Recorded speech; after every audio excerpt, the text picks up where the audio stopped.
Entering my freshman year, my parents encouraged me to not go into high school and find a boyfriend.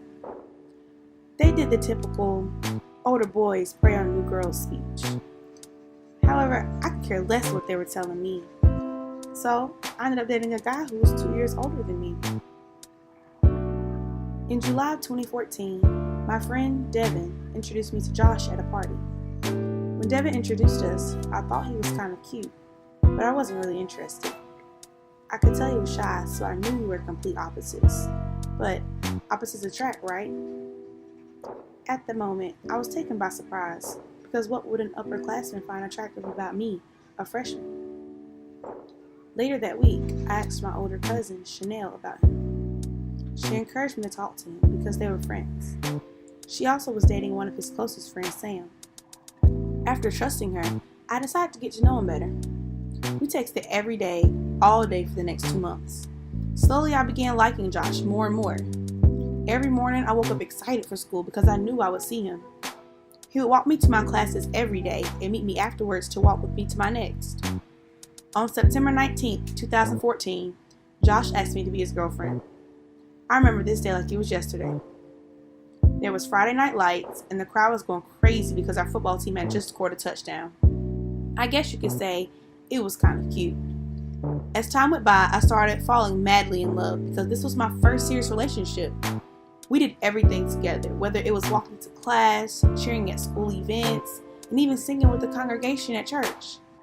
We became that couple all of our friends idolized. Thus, we heard the occasional, "Oh, y'all are so cute," in the halls or put on a pedestal on social media.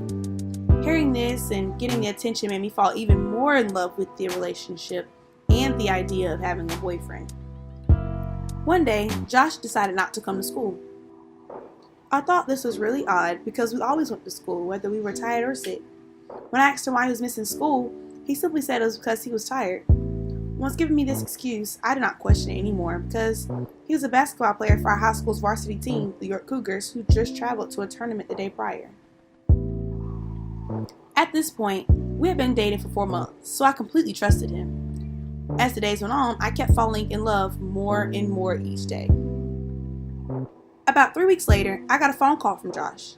He was crying and his friend Sam was on another line. Being concerned, I was frantically trying to figure out what was going on. Before Josh could speak, Sam told me, "Cameron, let him explain himself before you say anything." At this moment, a lot was racing through my mind. My mind began to get fuzzy and my heart sank in my chest. At this moment, I knew something was wrong. All I remember is Josh saying to me and Chanel had sex. "I'm so sorry." He then continued to explain how it happened on the day he decided not to come to school because of him, quote unquote, being tired. Josh also said that Chanel planned to keep it a secret. He just couldn't keep it any longer. I could not believe what he was telling me. I could do nothing but hang up. At this point, my world had shattered. I didn't know how to feel. Why me? What did I do to deserve this? Why did I let my friends hype me up about dating him? While these questions were crowding my mind, I began to feel nauseous and the kitchen started to spin. My mom happened to walk into the kitchen. Once she seen my face, she ran to me. I fell into her arms, and all these tears from Lord knows where began to fall. I couldn't speak as I tried to explain to my mom what just happened. Hearing me in tears, my dad ran into the kitchen. My mom had to help me explain to him what was going on. At this point, he called my aunt and condemned her daughter's betrayal. While he was on the phone with her, Chanel called me trying to explain how sorry she was and said Josh only said something because she wanted to tell me. My dad told my aunt and cousin to not come anywhere around our family. Then, my dad called my grandmother and my other aunt to explain the situation. Consequently, my aunt and cousin did not come around to the family dinners, so I guess you can say there was tension in the family. This heartbreak had me at my lowest, because not only did I lose trust for someone I was in love with, but my relationship with my own family was broken. However, I did end up getting back with Josh after a month, while continuing to have tension against Chanel. I was still in love with him, and I was scared of change. How could I go from talking to someone every day for months to not talking and seeing them at all? Who else would love me like he did? Looking back, that was probably one of the worst decisions that I have ever made. Josh and I broke up in November of 2017. and Chanel and I are not as close as we used to be. It took me 2 years to get over the entire situation. I had to block him from all social media, and I didn't go around Chanel for a long time.